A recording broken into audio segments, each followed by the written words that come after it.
क्या आप जानते हैं कि भगवान को प्याज और लहसुन क्यों अर्पित नहीं किए जाते?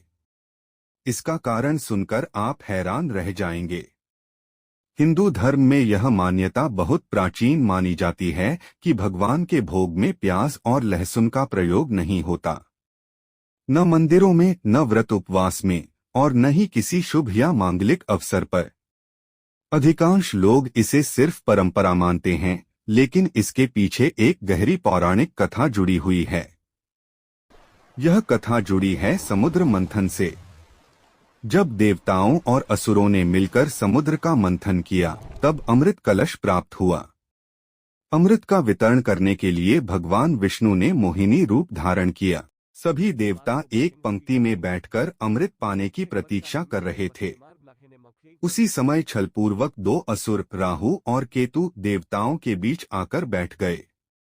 मोहिनी रूप में भगवान विष्णु जब अमृत पिला रही थीं, तभी अमृत की कुछ बूंदें राहु और केतु के मुख में चली गईं।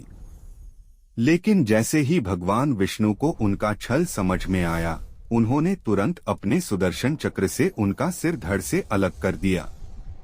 अमृत उनके कंठ तक नहीं पहुंच पाया था, इसलिए उनके सिर अमर हो गए, जबकि शरीर नष्ट हो गया। अब कहानी का सबसे रोचक भाग आता है। कहा जाता है कि जब राहु और केतु के कटे हुए सिर पृथ्वी पर गिरे, तब उनके मुख से अमृत की कुछ बूंदें धरती पर टपक गईं।